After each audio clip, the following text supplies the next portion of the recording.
هل لك سر عند الله بينك أنت وبين الله أما بعد فيا عباد الله أوصيكم بنفسي وإياكم التقوى فإن الله عز وجل قال يا أيها الناس اتقوا ربكم الذي خلقكم من نفس واحدة وخلق منها زوجها وبث منهما رجالا كثيرا ونساء واتقوا الله الذي تسالون به والأرحام إن الله كان عليكم رقيبا وقال تعالى يا أيها الذين آمنوا اتقوا الله حق تقاته ولا تموتن إلا وأنتم مسلمون وقال تعالى يا أيها الذين آمنوا اتقوا الله وقولوا قولا سديدا يصلح لكم أعمالكم ويغفر لكم ذنوبكم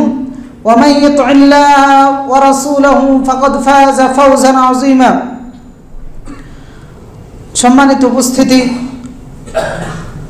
খুতবার শুরুতেই মহান আল্লাহ রাব্বুল আলামিনের দরবারে কালিমাতু শুকর আদায় করি আলহামদুলিল্লাহ যে আল্লাহ রাব্বুল আলামিন এই পৃথিবীকে আমাদের বসবাসের উপযোগী করে তৈরি করে দিয়েছেন এবং আমাদের প্রত্যেককে তিনি এই পৃথিবীতে বসবাস করার জন্য স্থলাভিষিক্ত করেছেন সে মহান মনিবের দরবারে কালিমাতু শুকর আদায় করে আলহামদুলিল্লাহ। আমাদের এই পৃথিবী বসবাসের অনুপযুক্ত হওয়ার যতগুলো সম্ভাবনা আছে সবগুলোই সম্ভব, কিন্তু ওই সমস্ত সম্ভাবনাগুলোকে দূর করে দিয়ে আল্লাহ তাআলা এখানে যেন নিরাপদে নিশ্চিন্তে আমরা বসবাস করতে পারি সেই উপযুক্তভাবে এটাকে তৈরি করেছেন। হেলে পড়া থেকে, ঝুঁকে পড়া থেকে, প্রকম্পিত হওয়া থেকে আল্লাহ তাআলা এই পৃথিবীকে রক্ষা করেছেন এবং এই ভূপৃষ্ঠের উপরে যা কিছু ধারণ করে আছে পৃথিবী, মহাশূন্যের দিকে তাকালে এগুলো ছিটকে পড়ে যাওয়া হচ্ছে, সব কিছু বের করে দেওয়া হচ্ছে স্বাভাবিক, কিন্তু সেই ছিটকে পড়া থেকে আমাদেরকে তিনি রক্ষা করেছেন। এবং এখানে যে উঁচু নিচু জায়গাগুলো আছে সেই জায়গাগুলোর মধ্যে সমতল ভূমি তৈরি করে তিনি আমাদের জন্য বসবাসের উপযুক্ত তৈরি করেছেন এবং এই জমিনকে চাষাবাদের উপযুক্ত করে উর্বর করে উৎপাদন উপযোগী মাটি তৈরি করার মাধ্যমে আল্লাহ তাআলা আমাদেরকে বসবাসের ব্যবস্থা করে দিয়েছেন। অসংখ্য আঁকা বাঁকা নদী নালা বিভিন্ন জায়গায় প্রবাহিত করে দিয়ে আল্লাহ তাআলা মানব গোষ্ঠীকে যেন বসবাস করতে পারে এই উপযুক্তভাবে তিনি এই জমিনকে তৈরি করেছেন। তো এইগুলো করার ক্ষেত্রে বা তৈরি করার ক্ষেত্রে আমাদের কোনো অবদান নাই, সমস্ত অবদান কার? আল্লাহ রাব্বুল আলামিন। এই জন্য সমস্ত প্রশংসা সে মহান আল্লাহ রাব্বুল আলামিনের জন্য, যিনি এই যাবতীয় আয়োজন সম্পূর্ণ করে আমাদেরকে এখানে স্থলাভিষিক্ত করেছেন।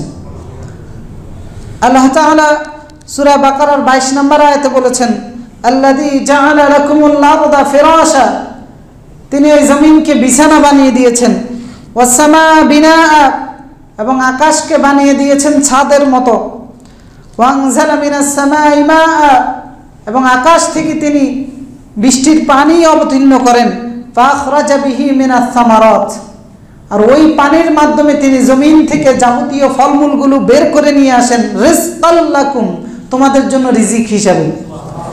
ফালা তাজআলু লিল্লাহি আনদাদা ওয়া আনতুম তা'লামুন, এই বাস্তব সত্যগুলো জেনে শুনে তোমরা আল্লাহর সাথে কাউকে অংশীদারিত্ব করো না, কারণ এগুলোই হচ্ছে বাস্তব সত্য। এরপরে সূরা আয-যুখরাফের মধ্যে বলেছেন তিনি জমিনকে তোমাদের জন্য দোলনা স্বরূপ বানিয়ে দিয়েছেন, চলাচলের উপযুক্ত রাস্তা তিনি তৈরি করে দিয়েছেন যাতে করে আমরা প্রত্যেকে যার যার গন্তব্যে পৌঁছতে পারি। আল্লাযী জাআলা লাকুমুল আরদা মাহদা, যিনি এই জমিনকে বিছানা স্বরূপ বানিয়ে দিয়েছেন, ওয়া জাআলা লাকুম ফিহা সুবুলা, অসংখ্য রাস্তা তিনি তৈরি করে দিয়েছেন, লাআল্লাকুম তাহতাদুন, যাতে করে তোমরা তোমাদের গন্তব্যে পৌঁছতে পারো, ঠিকানা তোমরা খুঁজে বের করতে পারো। এবং এই জমিনকে শুধু তিনি এইভাবে রেডি করেন নাই, আমাদের অনুগতও করে দিয়েছেন যাতে করে নিরাপদে নিশ্চিন্তে এই জমিনের বুক ছিঁড়ে আমরা হাঁটতে পারি নির্ভয়ে। আল্লাহ তাআলা সূরা মুলুকের মধ্যে বলেছেন, হুয়াল্লাযী জাআলা লাকুমুল আরদা যালুলা, এই জমিনকে তিনি তোমাদের অনুগত করে দিয়েছেন। জমিন আমাদের অনুগত, কিন্তু তার ক্ষমতা আছে যে কোনো সময় ফেটে আপনাকে গ্রাস করে নেওয়ার, কিন্তু আল্লাহ তাআলা আমাদের অনুগত করে দিয়েছেন, যার কারণে সে এমনটা করে না। জাআলা লাকুমুল আরদা যালুলা ফামশু ফি মানাকিবিহা, যার ফলে আমরা এই জমিনের বুক ছিঁড়ে একদম নিরাপদে নিশ্চিন্তে হাঁটতে পারতেছি। ওয়াকুলু মির রিজকিহি, এবং তার দেওয়া রিজিকেই আমরা ভক্ষণ করতেছি। ওয়া ইলাইহিন নুশুর, আর আমরা সকলেই আল্লাহর কাছে আবার পুনরায় উত্থিত হব, তার কাছে আমরা সবাই একত্রিত হব। এই বিছানার মতো এই যে সমতল ভূমি আমরা যেখানে বসবাস করতেছি, এটা কি আমরা করেছি সমতল ভূমি? এই পৃথিবীর দিকে তাকান, অসংখ্য জায়গা আছে যেটা সমতল ভূমি না হওয়ার কারণে মানুষ বসবাস করতে চেয়েও বসবাস করতে পারতেছে না, অথবা মিলিয়ন ট্রিলিয়ন ডলার অর্থ ব্যয় করে সমতল ভূমি বানানোর জন্য প্রচেষ্টা চালাচ্ছে। ওয়াল্লাযী জাআলা লাকুমুল আরদা বিসাতা, আল্লাহ তাআলা এই জমিনটাকে বিছিয়ে দিয়েছেন তোমাদের জন্য, বসবাসের উপযুক্ত করে তিনি এটা তৈরি করে দিয়েছেন। সূরা মুমিনুনের 64 নম্বর আয়াতে আল্লাহ তাআলা বলেছে, আল্লাহ জাআলা লাকুমুল আরদ, যিনি এই জমিনটাকে বানিয়েছেন করারা, তোমাদের জন্য বসবাসের উপযুক্ত ভাবে। আমরা এই পৃথিবীতে আগমন করার পূর্বেই আমাদের বসবাসের জন্য যা যা প্রয়োজন সব কিছু তিনি এটার ভিতরে আগে ঢুকিয়ে দিয়েছেন, আগেই সব কিছু রেডি করেছেন। সময়ের ব্যবধানে যখন যা বের করার প্রয়োজন জমিন সেটা বের করে দিচ্ছে, কিন্তু সব কিছু আল্লাহ তাআলা আগে রেডি করে এরপরে এই সমস্ত আয়োজনগুলো সম্পূর্ণ করে নানান রকমের উপকরণ দিয়ে সাজিয়ে গুছিয়ে তৈরি করে তিনি আমাদেরকে এখানে স্থলাভিষিক্ত করেছেন। আল্লাহ তাআলা সূরা আনআমের 165 নম্বর আয়াতে বলেছেন, হুয়াল্লাযী জাআলাকুম খালাইফাল আরদ, তিনি তোমাদেরকে এই জমিনের স্থলাভিষিক্ত করেছেন। নাকি আমার বাবা আমাকে এখানে স্থলাভিষিক্ত করে গেছে, আমার বংশধরের কেউ, অথবা আমার দেশের প্রধানমন্ত্রী, অথবা অন্য কেউ নাই। কারণ আপনি আসার আগে কেউ আপনার অস্তিত্ব নিয়ে চিন্তাও করে নাই। আপনি আসার পরে আপনি এক একটা জায়গায় এক একজন এক এক রকম জায়গায় বসবাস করতেছে। তো এই যে বসবাস আমরা যে যেখানেই করি না কেন, আমাদেরকে বসবাসের ব্যবস্থা কে করে দিয়েছেন? ওয়াল্লাযী জাআলাকুম খালাইফাল আরদ।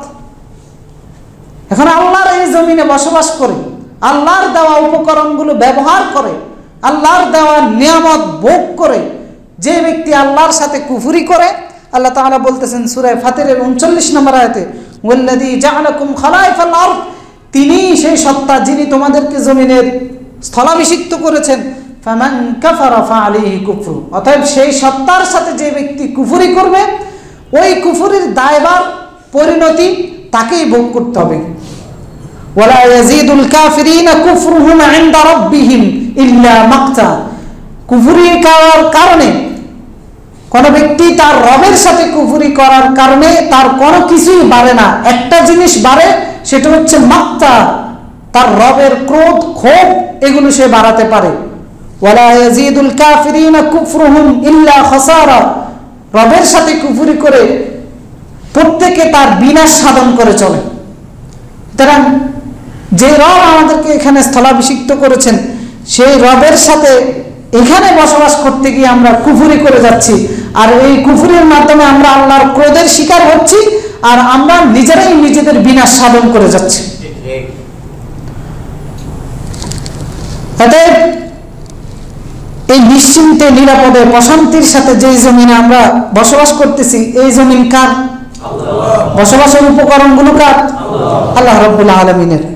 সুতরাং এই যে যেখানেই বসবাস করি না কেন, সেটা যত ছোট হোক আর যত বিস্তৃত হোক, সেটার মালিক কে? আল্লাহ রাব্বুল আলামিন। সেটা বসবাসের দিক থেকে ভিন্ন ভিন্ন হতে পারে। কেউ পাকা ঘরে থাকেন, কেউ বিল্ডিং ঘরে থাকেন, অথবা কেউ টিনের ঘরে থাকেন, কেউ কুঁড়ে ঘরে থাকেন, অথবা কেউ পাহাড়ের মধ্যে থাকেন, অথবা কেউ গর্তের মধ্যে থাকেন। যে যেখানেই থাকি না কেন সেটার মালিক কে? আল্লাহ রাব্বুল আলামিন। সারাদিন আমরা নানান রকমের কাজ করে ক্লান্ত হয়ে, পরিশ্রান্ত হয়ে, অবসাদগ্রস্ত হয়ে যখন আমরা বিকাল বেলায় নিজের পাকা ঘর হতে পারে, কুড়ে ঘর হতে পারে, গর্ত হতে পারে, অথবা ছাউনিবিহীন একটা আশ্রয়ের জায়গা হতে পারে, যেখানে ফিরত আসি সেটাই হচ্ছে আমাদের বাসস্থান। ওই বাসস্থানের ব্যবস্থা করে দিয়েছেন কে?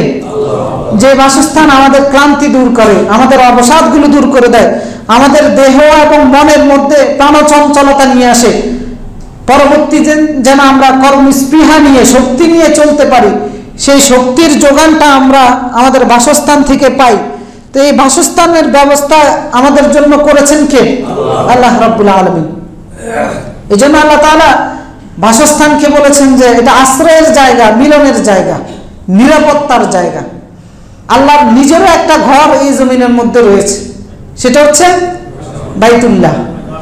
সূরা বাকারার 125 নম্বর আয়াতে আল্লাহ তাআলা বলেছেন, ওয়া ইয জাআলনাল বাইত মাতাবাতান লিন-নাস ওয়া আমনা, যে আমি একটা বাড়ি বানিয়েছি যেটা মানুষের জন্য আশ্রয়ের জায়গা, মাতাবাতান লিন-নাস, মিলনের জায়গা, ওয়া আমনা, এবং নিরাপত্তার জায়গা।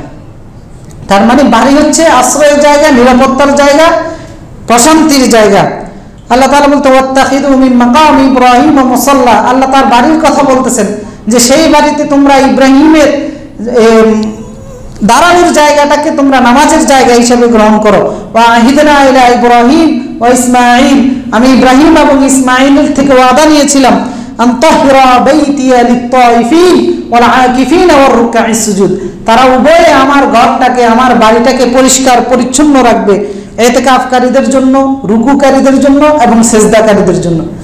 তার মানে বাড়ি আল্লাহ তাআলা বানিয়েছেন আশ্রয়ের জায়গা হিসেবে, মিলনের জায়গা হিসেবে। আল্লাহ নিজেরও একটা বাড়ি এই জমিনের মধ্যে রয়েছে, আর আমাদের প্রত্যেকেরই বসবাস করার জন্য প্রত্যেকের একটা ঠিকানা রয়েছে, সেই ঠিকানাটাই হচ্ছে আমাদের বাসস্থান। আজকে আমরা সেই বাসস্থান নিয়ে আলোচনা করব। এই বাসস্থান যেটা আমাদেরকে আশ্রয় দেয়, যেটা আমাদেরকে নিরাপত্তা দেয়, যেটা আমাদের প্রশান্তির ব্যবস্থা করে দেয়, তো সেটা হচ্ছে বাসস্থান। আর মানব জাতি আমরা এই পৃথিবীতে যখন থেকে আমরা বসবাস করতেছি, বাড়ি তৈরি করে, বাসস্থান তৈরি করে বসবাস করার ইতিহাস আমাদের তখন থেকেই শুরু হয়েছে। তো সেই বাসস্থানটা সমতল ভূমিতে হতে পারে, যেমন আমরা সমতল ভূমিতে বসবাস করতেছি। তো এই সমতল ভূমিটাকে সমতল করেছেন কে? আল্লাহ তাআলা। আল্লাহু জাআলা লাকুমুল আরদা বিসাতা, তিনি এই জমিনটাকে সমতল ভূমির মতো করে বিছিয়ে দিয়েছেন আল্লাহ তাআলা। এরপরে আবার সেই বাসস্থানটা পাহাড়েও হতে পারে, যেমন অসংখ্য মানুষ পাহাড়ি অঞ্চলে বসবাস করতেছে, হয় পাহাড়ের মধ্যে গর্ত করে অথবা পাহাড়ের মধ্যে মাচানের মতো করে বাড়ি তৈরি করে। যেমন সামুদ জাতি পাহাড়ের মধ্যে বসবাস করেছিল, পাহাড় কেটে, পাহাড়কে খোদাই করে করে তারা পাহাড়ের ভিতরে কামরা তৈরি করত, বাড়ি তৈরি করত, ভাস্কর্য তৈরি করত। আল্লাহ তাআলা সূরা হিজরের 82 নম্বর আয়াতে বলেছেন, কানু ইয়ানহিতুনা মিনাল জিবাল বুয়ুতান আমিনিন, তারা পাহাড় কেটে কেটে নিজেদের বসবাসের জন্য নিশ্চিন্তে এবং নিরাপদে বসবাস করার জন্য বাড়ি তৈরি করত সামুদ জাতিরা। বিশাল বিশাল পাহাড় কেটে, তাবুকে গেলে এখন সেটার দৃষ্টান্ত বা সেটার নমুনা দেখা যায় যে কিভাবে তারা পাহাড় কেটে কেটে বাড়িঘর তৈরি করেছে। বিশাল বিশাল পাথরের পাহাড়, সেটাকে কেটে ছিদ্র করে কামরা তৈরি করতো, ডিজাইন করতো বিভিন্ন রকমের বসবাসের জন্য, আরো কি নিরাপদে বসবাস করার জন্য।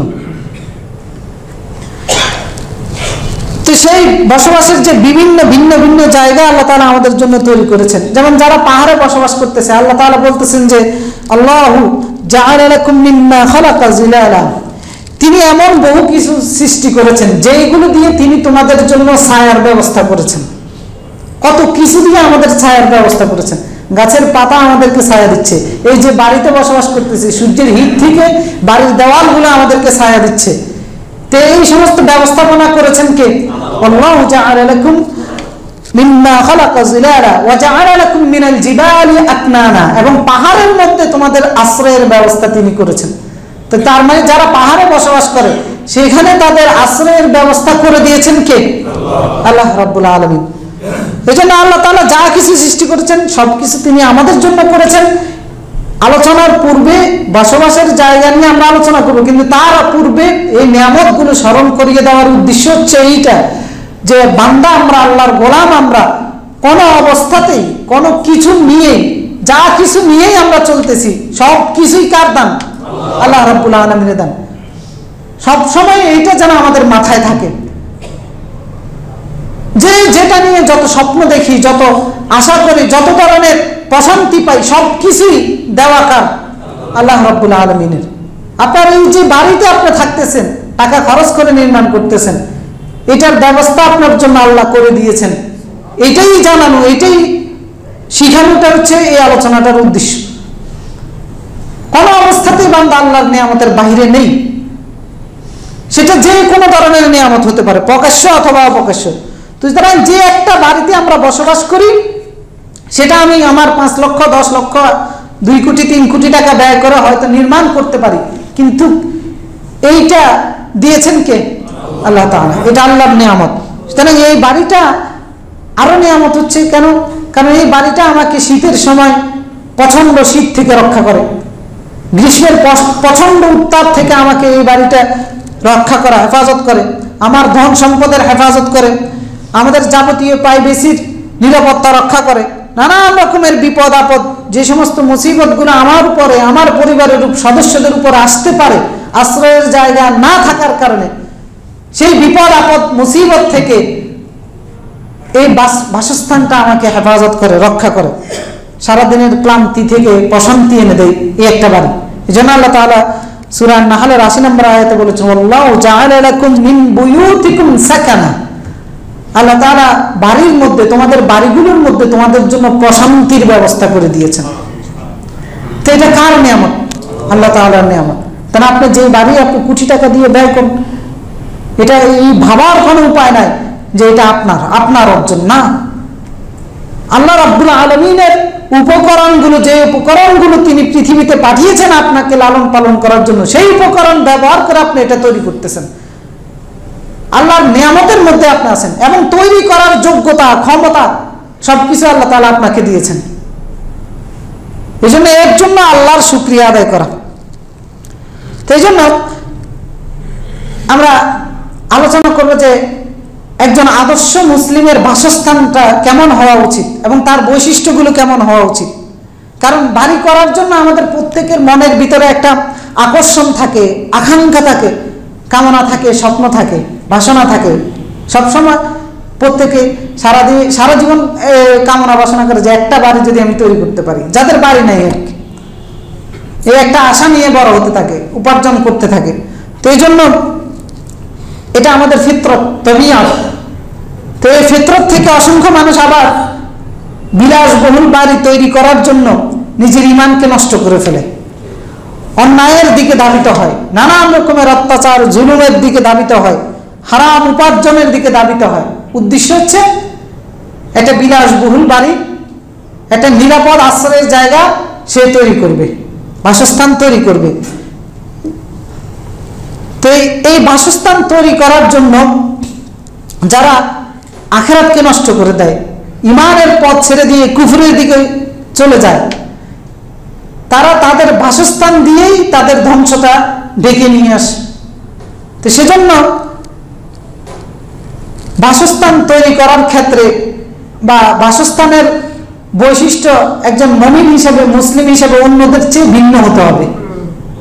কারণ ঈমানদারের বাসস্থান চূড়ান্ত বাসস্থান বা ঈমানদারের কাঙ্ক্ষিত বাসস্থান, আকাঙ্ক্ষিত বাসস্থান হচ্ছে আখিরাত। কারণ ঈমানদারের কামনা বাসনা দুনিয়ার বাসস্থান নয়। কারণ এইটা দুনিয়ার বিলাসবহুল বাসস্থানের আকাঙ্ক্ষা, কামনা বাসনা হচ্ছে কাফেরদের। কারণ তারা দুনিয়াতেই চায়, আখিরাতে তারা বিশ্বাসই করে না, যার কারণে আখিরাতের বিলাসবহুল বাসস্থানের প্রতি তাদের কোনো লোভ লালসাও নেই। তারা চায় যে দুনিয়াতেই আমার একটা বিলাসবহুল বাড়ি হোক। আর আল্লাহ তাআলা সমস্ত মানুষ কাফের হয়ে যাওয়ার সম্ভাবনা আছে বিদায় আল্লাহ তাআলা কাফেরদের বাড়িগুলো স্বর্ণরূপা দিয়ে করে দেন নাই, না হলে তারা হকদার দুনিয়াতে স্বর্ণরূপার বাড়ি পাওয়ার। কারণ দুনিয়াতেই শেষ। তাদের স্বর্ণরূপার বাড়ি দেখে যে কয়জন মানুষ আমরা পরকালের আশা করি, আকাঙ্ক্ষা করি, তারাও হয়তো কাফেরদের দলে চলে যাব। এটার কারণে আল্লাহ তাআলা কাফেরদেরকে স্বর্ণরূপার বাড়ি থেকে বঞ্চিত রেখেছে। আল্লাহ তাআলা সূরা আয-যুখরাফের 33 নম্বর আয়াতে বলেছেন যে ওয়ালাউলা আন ইয়াকুনান নাস উম্মাতান ওয়াহিদা, যদি সমস্ত মানুষ একই পথের অনুসারী না হওয়ার সম্ভাবনা না থাকতো, লাজাআলনা লিমান ইয়াকফুর বির রহমান, তাহলে যারা আল্লাহর সাথে, রহমানের সাথে কুফরি করে, তাদের জন্য আমি লিবুয়ুতিহিম সুকফাম মিন ফিদ্দা, তাদের জন্য আমি এমন বাড়ির ব্যবস্থা করতাম যে বাড়ির ছাদটা হতো রূপার তৈরি, ওয়া মাআরিজ, এবং সিঁড়িগুলো হতো রূপার তৈরি, আলাইহা ইয়াজহারুন, যেই রূপার সিঁড়ি দিয়ে আরোহণ করে তারা তাদের বালাখানায় যেত। কিন্তু এটা করেন নাই কেন? সমস্ত মানুষ একই উম্মাহ হয়ে যাওয়ার সম্ভাবনার কারণে, অর্থাৎ সমস্ত মানুষ কুফরের দিকে চলে যাওয়ার সম্ভাবনা আছে বিদায় আল্লাহ তাআলা কাফেরদেরকে এই স্বর্ণরূপার বাড়ি থেকে বঞ্চিত করেছেন। কারণ কুফরের প্রতিদান পরকালে নাই, কোনো প্রতিদানে তাদের জন্য নাই। কিন্তু আমরা যারা ইমানদার, আমরা যদি তাদের মতো এইরকম বিলাসবহুল বাড়ির আকাঙ্ক্ষা করি, তো তাহলে এটা কি হলো? ইমানদারের বিলাসবহুল বাড়ি আল্লাহ কোথায় তৈরি করেছেন? জান্নাতের মধ্যে। আল্লাহ তাআলা ইমানদারের জন্য সোনা, রূপা, মণি, মুক্তা, হীরা, জহরত দিয়ে তৈরি করে রেখে দিয়েছেন বাড়ি। ইমানদাররা পরকালে সেই বাড়ি অর্জন করতে পারবে তাদের ইমানের বিনিময়, তাদের আমলের বিনিময়। যেমন ফেরাউনের স্ত্রী ফেরাউনের বিলাসবহুল বাড়ি ত্যাগ করে ইমানের বিনিময়ে আল্লাহর কাছ থেকে বাড়ি ক্রয় করে নিয়েছেন। ফেরাউনের যে প্রাসাদের মধ্যে থাকতেন, ফেরাউন বলতেছে আমার প্রতি ঈমান আনো, তোমার রবের প্রতি ঈমান ছাড়ো। কিন্তু ফেরাউনের প্রাসাদ ত্যাগ করে আল্লাহর প্রতি ঈমান এনেছিলেন, আর তিনি আল্লাহর কাছে প্রার্থনা করেছিলেন, ইয ক্বালাত রাব্বি ইবনিনি ইনদাকা বাইতান ফিল জান্নাহ, সূরা তাহরিমের 11 নম্বর আয়াতে। ফেরাউন তাকে নির্যাতন করতেছে, আর ওই সময় তিনি আল্লাহর কাছে বলতেছেন যে রাব্বি ইবনিনি ইনদাকা বাইতান ফিল জান্নাহ, হে আমার রব, আপনি আপনার কাছে জান্নাতের মধ্যে আমার জন্য একটা বাড়ি তৈরি করুন। ওয়ানাজ্জিনি মিন ফিরআউন, এবং এই ফেরাউনের অত্যাচার থেকে, জুলুম থেকে আমাকে হেফাজত করুন। আল্লাহ তাআলা হেফাজত করেছেন না? বাড়ি তৈরি করেছেন না? করেছেন।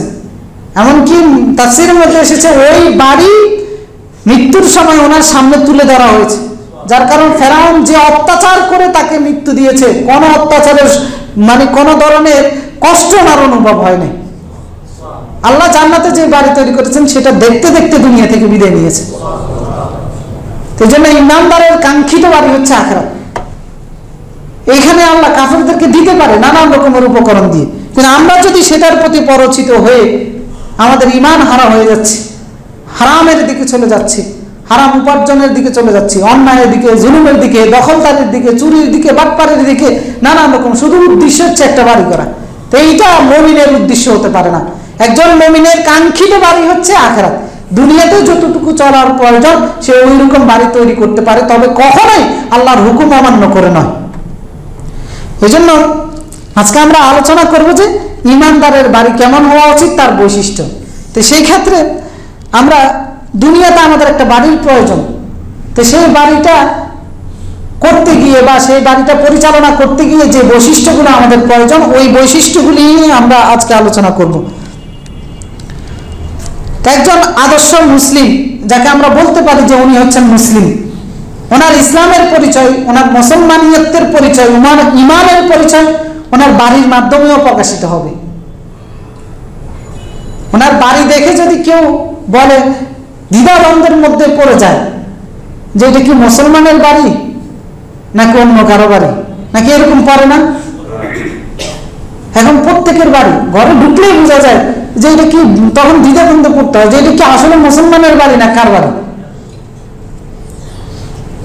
এই জন্য আমরা যারা নিজকে মুসলিম দাবি করি, আমাদের প্রত্যেক ক্ষেত্রে আলাদা হতে হবে, স্বতন্ত্র বৈশিষ্ট্য থাকতে হবে। বাড়ি নির্মাণের ক্ষেত্রে, বাড়ির ক্ষেত্রেও আমাদের আলাদা বৈশিষ্ট্য থাকতে হবে। তো সেই ক্ষেত্রে আমরা প্রথম যে বৈশিষ্ট্য সেটা হচ্ছে যে একজন মুসলিম তার বাড়িটা নির্মাণ করবে অবশ্যই হালালভাবে উপার্জিত, বৈধভাবে উপার্জিত সম্পত্তি দিয়ে বা সম্পদ দিয়ে। কোনোভাবে হারাম উপার্জন দিয়ে সে তার বাড়ি নির্মাণ করতে পারে না, কারণ এটা মুসলিমের বৈশিষ্ট্য হতে পারে না যে হারাম উপার্জন দিয়ে সে যেখানে বসবাস করবে সেটা তৈরি করবে। আর আজকে মুসলমান প্রতিযোগিতা করে হারাম উপার্জন দিয়ে বাড়ি তৈরি করার জন্য প্রতিযোগিতায় লিপ্ত হয়েছে, সুদের মাধ্যমে, ঘুষের মাধ্যমে, দুর্নীতির মাধ্যমে, লুটপাটের মাধ্যমে, অত্যাচার জুলুমের মাধ্যমে, জবরদস্তির মাধ্যমে, দখলদারিত্বের মাধ্যমে নিজকে মুসলিম পরিচয় দেয়, আবার বাড়ি তৈরি করার জন্য এই আকাম কুকামগুলো করে যাচ্ছে। এই সমস্ত আকাম কুকামগুলো ক্ষেত্র বিশেষে আপনাকে ইসলাম থেকেও বের করে দিবে। এই জন্য একজন মুসলমান কোনো অবস্থাতেই অন্যের জায়গা দখল করে বাড়ি নির্মাণ করতে পারে না, অন্যকে উচ্ছেদ করে বাড়ি নির্মাণ করতে পারে না। অথবা এই যে শহর অঞ্চলে প্লটগুলো বিক্রি করা হচ্ছে, বানানো হচ্ছে, এগুলো অনেক ক্ষেত্রে আরেকজনের জায়গা দখল করে করা হচ্ছে। তো এটা মুসলমানের বাড়ি হতে পারে না যে আরেকজনের জায়গা দখল করে। আবার অনেক ক্ষেত্রে এগুলো প্রতারণার মাধ্যমে আদান প্রদান হচ্ছে, তো এটা মুসলমানের বাড়ি হতে পারে না। কারণ যারা এমনটা করে, অন্যের জায়গা দখল করে, উচ্ছেদ করে, প্রতারণার মাধ্যমে, হারামের মাধ্যমে বাড়িঘর তৈরি করে, এটা মুসলমানের বৈশিষ্ট্য নয়। এইটার বৈশিষ্ট্য হচ্ছে ইহুদিদের বৈশিষ্ট্য। কারণ আল্লাহ তাআলা ইহুদিদের থেকে ওয়াদা নিয়েছিলেন। সূরা বাকারার 84 নম্বর আয়াতে আল্লাহ তাআলা বলেছেন, ওয়াইদা আখাযনা মিসাকাকুম লা তাসফিকুনা দিমাআকুম, যে আমি তোমাদের থেকে ওয়াদা নিয়েছি। হে ইহুদিদেরকে উদ্দেশ্য করে বলতেছেন, সেই ওয়াদাটা ছিল কি?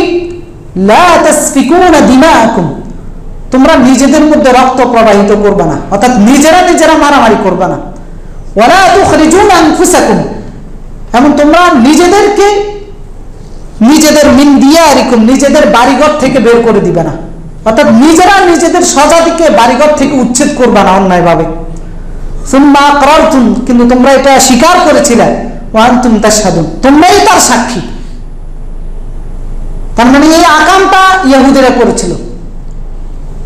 দুনিয়ার লোভে পড়ে নিজেরাই নিজেদের জ্ঞাতি গোষ্ঠী যারা আছে, ভাই যারা আছে, ওদেরকে হত্যা করেছে এবং বাড়িঘর ছাড়া করে দিয়েছে, উচ্ছেদ করে দিয়েছে।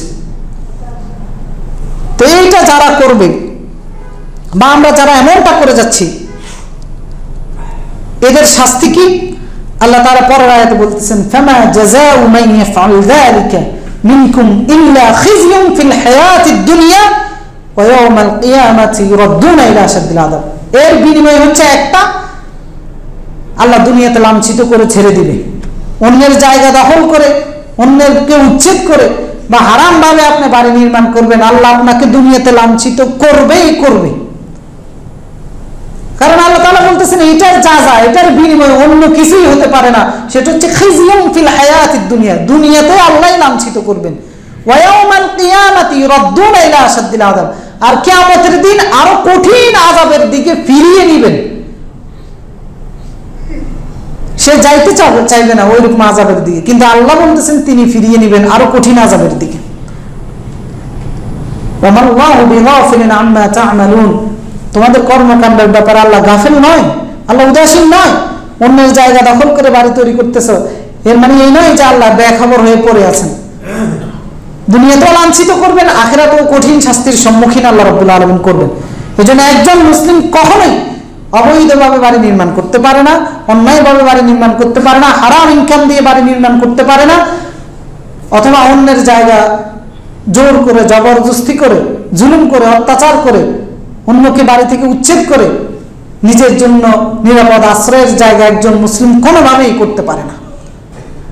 আর রাসূলুল্লাহ সাল্লাল্লাহু আলাইহি ওয়াসাল্লাম বলেছেন, সহিহ মুসলিমের 1610 নম্বর হাদিস, আবি হুরায়রা রাদিয়াল্লাহু তাআলা থেকে বর্ণিত, আল্লাহ রাসূল বলতেছেন যে মান ইকতাতা শিবরাম মিনাল আরদি যুলমান, যে ব্যক্তি এক বিঘত পরিমাণ জমিন, এক বিঘত, বেশি না, এক বিঘত এরকম অন্যায়ভাবে কারো এক বিঘত পরিমাণ জমিন জুলুম করে কেটে নিবে, অর্থাৎ দখল করবে অথবা ভোগ করবে, তুবিকাল্লাহু ইয়াহু ইয়াউমাল কিয়ামাহ মিন সাবঈ আরাদিন, ওই এক বিঘত জায়গাকে আল্লাহ তাআলা 7 জমিনের মতো সমান করে কিয়ামতের দিন তার গলার মধ্যে ঝুলিয়ে দিবেন।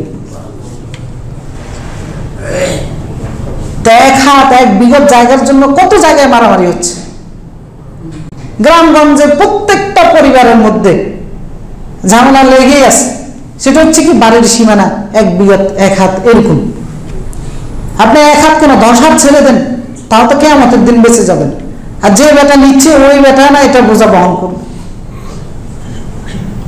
তা আমাদের ঈমান কোথায় আর আমাদের সাহস কত বড়? আমরা 1 বিঘত কেন, পারলে একটা গ্রাম খেয়ে ফেলি, এরকম অবস্থা আমাদের। আর আল্লাহ তাআলা বলতেন 7 জমিন আল্লাহ তাআলা গলার মধ্যে ঝুলিয়ে দিবেন 1 বিঘত পরিমাণ জায়গা যদি কেউ অন্যায়ভাবে কারো দখল করে। তো এই জন্য বাড়ি নির্মাণ করার ক্ষেত্রে আগে নিশ্চিত হন এটা আপনার হক কিনা। কোনো অবস্থাতেই যেন অন্যের হক নষ্ট না করে আপনার বাড়িটা তৈরি না হয়, কারণ এটা বাড়ি নির্মাণ করার ক্ষেত্রে একজন মুসলমানের প্রথম দায়িত্ব। এরপরে অনেক ডেভেলপার কোম্পানিগুলো আছেন যারা বাড়ি তৈরি করার ক্ষেত্রে প্রতারণা করতেছেন, অন্যায়ভাবে দখল করতেছেন, আবার অন্যায়ভাবে বিক্রিও করতেছেন। এই ধরনের অন্যায়গুলো থেকে বিরত থাকতে হবে, কারণ এই ধরনের অন্যায় করে আপনি হয়তো দুনিয়াতে পার পেয়ে যাচ্ছেন, টের পাচ্ছেন না, কোটি কোটি টাকার মালিক হয়ে যাচ্ছেন, আর আল্লাহ তাআলা কিয়ামতের দিন আপনাকে আসামির কাঠগড়ায় দাঁড় করবে। আল্লাহ তাআলা সূরা আলে ইমরানের 161 নম্বর আয়াতে বলেছেন, ওয়া মান ইয়াগলুল ইয়াতি বিমা গাল্লা ইয়াউমাল কিয়ামা, যে ব্যক্তি চুরি করবে অথবা প্রতারণা করবে। ডেভেলপার কোম্পানিরা অনেকেই এই ধরনের প্রতারণা চুরিগুলো করে যাচ্ছে। ওয়া মান ইয়াগলুল ইয়াতি বিমা গাল্লা ইয়াউমাল কিয়ামা, যে ব্যক্তি চুরি করবে, প্রতারণা করবে, আত্মসাৎ করবে, আল্লাহ তাআলা কিয়ামতের দিন সেই চুরিটা নিয়ে তাকে কিয়ামতের ময়দানে হাজির করবেন অপরাধী হিসাবে। ثم توفى كل نفس ما كسبت وهم لا يظلمون, অতঃপর আল্লাহ তাআলা জুলুম না করে তার যা প্রাপ্য বিনিময় সেটা আল্লাহ তাআলা বুঝিয়ে দিবেন। তো সেজন্য এটা আল্লাহর পক্ষ থেকে সতর্কতা নাকি এটা আশার বাণী? সতর্কতা আল্লাহ তাআলা চুরি, আত্মসাৎ, প্রতারণা থেকে দূরে থাকার জন্য। আর রাসূলুল্লাহ সাল্লাল্লাহু আলাইহি ওয়াসাল্লাম, কারণ আপনি যখন ডেভেলপার কোম্পানি আপনি যখন আরেকজনের উপর জুলুম করতেছেন, হয়তো বা ডেভেলপার কোম্পানিরা এরকম করে আরেকজনের বাড়ি তৈরি করে দেওয়ার জন্য যে যে সত্যের ভিত্তিতে চুক্তিটা করে, বাড়িটা নির্মাণ করে দেয়, ওই সত্যের খেলাপ করে হয়তো ভালো ভালো যে জিনিসগুলো দেওয়ার দরকার চুক্তি করে এভাবে এভাবে দিবে, পরে দেখা গেছে বাড়িটা তৈরি করে দিয়েছে দুর্বল কাঠামো দিয়ে তৈরি করে তাকে বুঝিয়ে দেয়। এটা আরো বড় ধরনের প্রতারণা। এই প্রতারণার জন্য কিন্তু কিয়ামতের ময়দানে আপনাকে আসামির কাঠগড়ায় দাঁড়াতে হবে, কারণ আপনি আরেকজনের উপরে জুলুম করে যাচ্ছেন। আর যেই জুলুমের কারণে যিনি জুলুমের শিকার হচ্ছেন উনি যখন এই বাড়িতে বসবাস করবেন, বসবাস করতে গিয়ে যখন দেখবেন আপনি অনিয়ম করেছেন, তখন বেচারার কিছু করারও নেই, আপনাকে ধরতেও পারবে না, ছুঁইতেও পারবে না। তখন বেচারার মন থেকে আপনার প্রতি যে বরদোয়া আসবে সেটা সাথে সাথে আল্লাহ তাআলা কবুল করে নেবেন। রাসূলুল্লাহ মুআয ইবনে জাবাল রাদিয়াল্লাহু তাআলা আনহুকে যখন ইয়ামানের শাসক হিসেবে প্রেরণ করেছেন, তখন তাকে নসিহা করতেছিলেন রাসূলুল্লাহ। তাকে বলতেছিলেন যে ইয়া মুআয ইত্তাকি দাওয়াতাল মাজলুম, শাসন করবা তুমি, তবে সতর্ক থাকবা কারোর উপর জুলুম যেন না হয়, কারণ ফাইন্নাহা লাইসা বাইনাহা ওয়া বাইনাল্লাহি হিজাব, কারণ জুলুমের মধ্যে আর মাজলুমের মধ্যে আর আল্লাহর মধ্যে, মাজলুম যখন আল্লাহর কাছে দোয়া করে, দাওয়াতুল মাজলুম বলতেছে মাজলুমের দোয়া থেকে সতর্ক থাকবা, কারণ ফাইন্নাহা লাইসা বাইনাহা ওয়া বাইনাল্লাহি হিজাব, মাজলুমের দোয়ার মধ্যে আর আল্লাহর মধ্যে কোনো ধরনের পর্দা থাকে না, সরাসরি আল্লাহ সেটা কবুল করেন। এখন আপনি ডেভেলপার কোম্পানি হয়ে কাজ করে যার উপরে জুলুম করতেছেন, এই তার বদদোয়া আপনার বিরুদ্ধে সরাসরি কবুল হয়ে যাবে, কোনো পর্দা নেই। তো সেটা হয়তো টের পাবেন না, দেহ থেকে যখন নিঃশ্বাসটা বের হয়ে যাবে সাথে সাথে আপনি বুঝতে পারবেন যে কার উপরে জুলুম করেছেন, হয়তো ভুলেও গিয়েছেন, কিন্তু কিয়ামতের দিন এর বিনিময়টা একদম পরিপূর্ণ রূপে পাবেন। তো সেজন্য বাড়ির নির্মাণকারী প্রতিষ্ঠান বা যারা নির্মাণ করবেন, বাড়ির মালিক, সবাইকে সতর্ক থাকা আদান প্রদানের ক্ষেত্রে, নির্মাণের ক্ষেত্রে, যে বাড়িটা করতেছেন এইটা যেন বৈধভাবে হয়, হালাল উপার্জন দিয়ে যেন হয়, কোনোভাবে হারামের মাধ্যমে যেন না হয়, কোনোভাবে অন্যের জায়গার উপরে যেন না হয়, এই ব্যাপারে সতর্ক থাকতে হবে।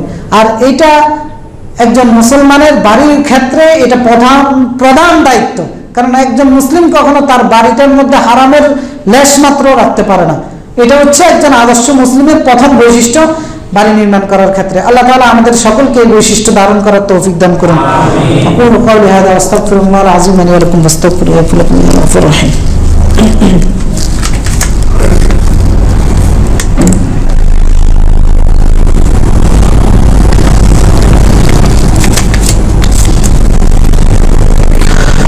الحمد لله على إحسانه والشكر له على توفيقه وامتنانه وأشهد أن لا إله إلا الله وحده لا شريك له تعظيما لشانه وأشهد أن محمدا عبده ورسوله الداعي إلى رضوانه صلى الله وسلم عليه وعلى آله وصحبه ومن سار على نهجه واستنى بسنته إلى يوم الدين।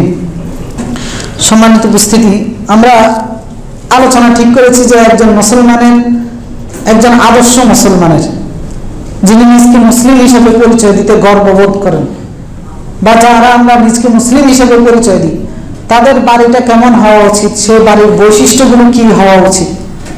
তো বাড়ি প্রথমে আমরা নির্মাণ করি, দেন নির্মাণের ক্ষেত্রে আমাদের একটা বৈশিষ্ট্য আমরা আলোচনা করেছি, বাকি বৈশিষ্ট্যগুলো ইনশাআল্লাহ আমরা সময় সাপেক্ষে আলোচনা করব। আজকে আর একটা বৈশিষ্ট্য আমরা আলোচনা করে আজকের আলোচনা শেষ করব।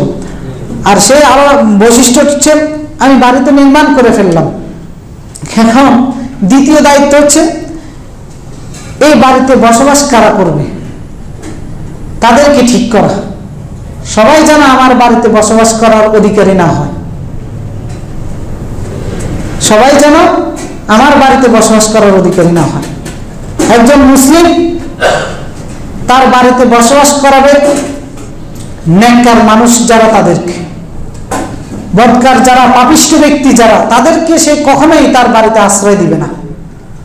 তার মানে বাড়ি নির্মাণ করে দ্বিতীয় দায়িত্ব হচ্ছে যে ওই বাড়িতে নেককার সৎ মানুষের বসবাসের ব্যবস্থা করা। স্বাভাবিকভাবে বাড়িটা শুরু হয় এক জোড়া মানুষের মাধ্যমে, স্বামী এবং স্ত্রী দিয়ে প্রথম যাত্রা শুরু হয়। তো তার মানে একজন মুসলমানের প্রথম দায়িত্ব হচ্ছে ওই বাড়ির অধিবাসী যে হবে সেটাকে বাছাই করা। আপনার বাড়িতে আপনি একজন স্ত্রী নিয়ে আসবেন, আপনার সঙ্গিনী নিয়ে আসবেন, সুতরাং ওই বাড়ির জন্য যাকে সঙ্গিনী বানাবেন, বসবাসকারী বানাবেন, তাকে নেককার হিসেবে বসবাসকারী নিয়ে একজন ব্যবস্থা করা। বদকার অথবা আল্লাহর পাপিষ্ঠ সীমালঙ্ঘনকারী কোন ব্যক্তিকে বাড়ির বসবাসকারী হিসেবে বসবাস না করা। কারণ আমরা একটা প্রবাদ বাক্য আছে না, যে বৃক্ষ তোমার নাম কি, ফলেই পরিচয়। তো সুতরাং একটা বাড়ির পরিচয় ফুটে উঠবে তার ফলের মাধ্যমে। ওই বাড়িতে যারা বসবাস করে এরা হচ্ছে ওই বাড়ির ফল। মানে ওই ফলগুলো ভালো মানের ফল হতে হবে, নেককার হতে হবে, সৎ মানুষ হতে হবে।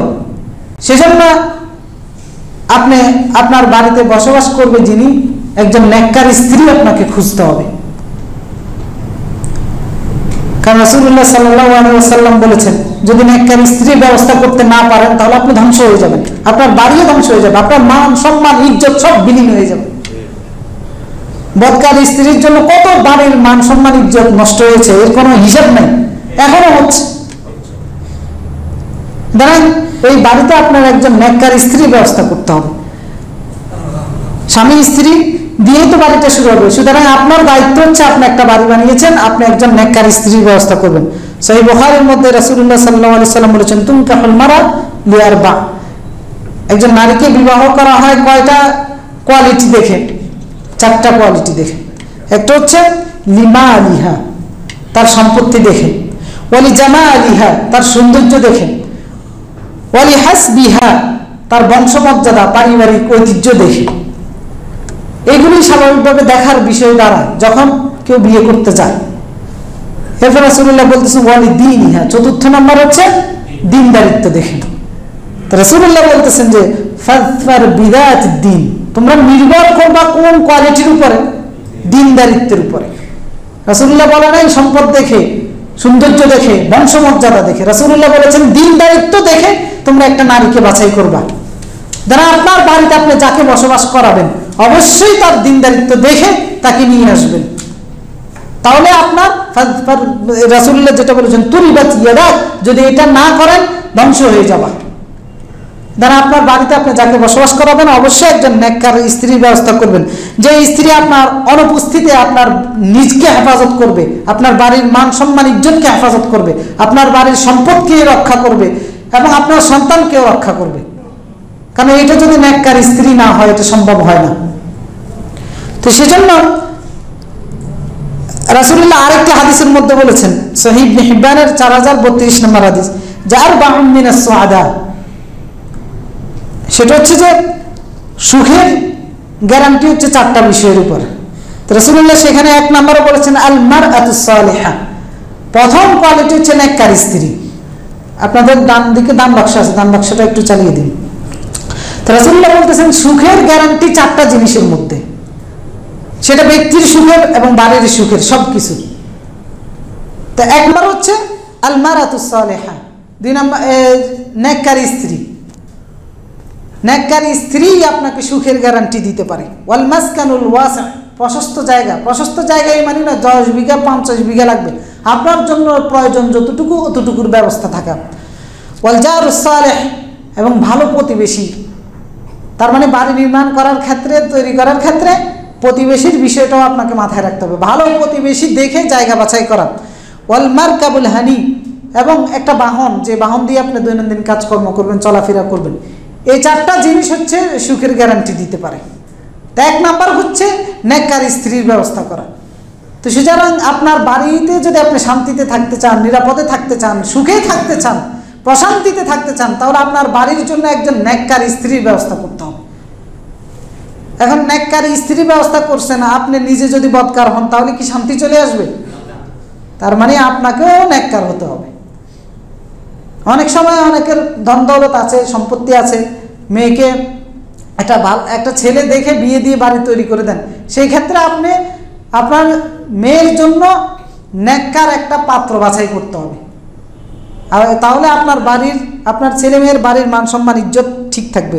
ওইটাও রাসূলুল্লাহ সহিহ মিজির 1084 নম্বর হাদিসে বলেছেন, ওয়াইদা খাতাবা ইলাইকুম মিম্মান তারদাউনা দীনাহু ওয়া খুলুকাহু ফাযাওয়িজুহু, যখন তোমাদের কাছে তোমাদের কন্যা সন্তানের জন্য কেউ প্রস্তাব দিবে, তখন তোমরা যার দীনদারিত্ব দেখে, চরিত্র দেখে তোমরা সন্তুষ্ট হবা, ফাযাওয়িজুহু, তার কাছে তোমরা তোমাদের কন্যা সন্তানকে বিয়ের ব্যবস্থা করো। বলে নাই সম্পদ দেখে, বলে নাই ওই ব্যক্তির চাকরি দেখে, ওই ব্যক্তির বাড়ি গাড়ি দেখে। রাসূলুল্লাহ বলতেছেন কোনো ছেলে যদি প্রস্তাব দেয়, তার চরিত্র এবং দীনদারিত্ব দেখে সন্তুষ্ট হলে তার কাছে বিয়ে দিয়ে দাও। তারা বাড়িটা শুরু হয় স্বামী এবং স্ত্রী দিয়ে, যেন ওই স্বামী এবং স্ত্রী অবশ্যই নেককার। স্বামী এবং স্ত্রী যারা বাড়িতে বসবাস করবে এদেরকে সৎ মানুষ এবং নেককার হতে হবে বাড়ির মান সম্মান ইজ্জতের জন্য। কারণ নেককার স্ত্রী যদি না হয়, সে পরকীয়া করবে, আজকে অমুকের সাথে আড্ডা মারবে, কালকে তমুকের সাথে আড্ডা মারবে, আপনি বাড়িতে নাই আরেকজনের সাথে বসে বসে আকাম কুকাম যা করার দরকার সব করবে। তো এইটা কি মুসলিমের বাড়ির বৈশিষ্ট্য না। এই জন্য অবশ্যই নেককার যারা, তাদেরকে বাড়িতে বসবাস করার ব্যবস্থা করে। এক্ষেত্রে বাড়িওয়ালা যারা আছেন, আপনারা ভাড়াটিয়ার ব্যবস্থা করেন, মালদার দেখে ভাড়াটিয়ার ব্যবস্থা করবেন নাকি নেককার দেখে? নেককার দেখে। ঢাকা শহরে তো হচ্ছে সব বাড়িওয়ালা, সুতরাং আপনি বাড়িওয়ালা হিসাবে আপনার দায়িত্ব, এই যে 10 তলার বিল্ডিং বানিয়েছেন, এই বিল্ডিং এর মান সম্মান ইজ্জত রক্ষা করার জন্য, এই বিল্ডিং এর নিরাপত্তা নিশ্চিত করার জন্য নেককার ব্যক্তিদের কাছে বাড়িটা ভাড়া দেওয়ার ব্যবস্থা করতে হবে।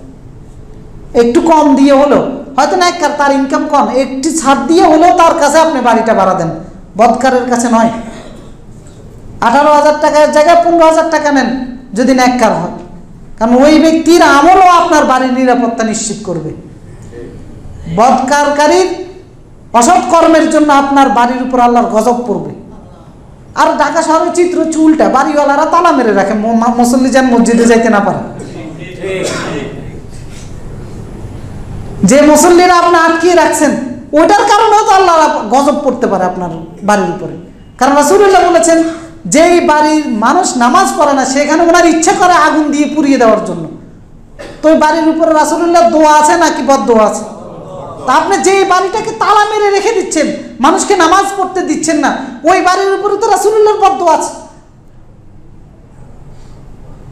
বাড়িতে যাদেরকে রাখবেন নেককার দেখে রাখবেন, এবং দারোয়ানও রাখবেন ওই রকম দারোয়ান, যে দারোয়ান নিজে হাজির হয়ে থাকবে না নামাজের সময় মানুষকে যাওয়ার জন্য। বাড়িতে কেউ ঢুকলে দারোয়ানকে দেখলে যেন তার নামাজের কথা মনে হয়, এরকম নামাজি সৎ ব্যক্তিদেরকে দারোয়ানের ব্যবস্থা করবেন, যে দারোয়ান নিজে বলবে যে মানুষের নামাজ পড়ার জন্য যাওয়ার জন্য।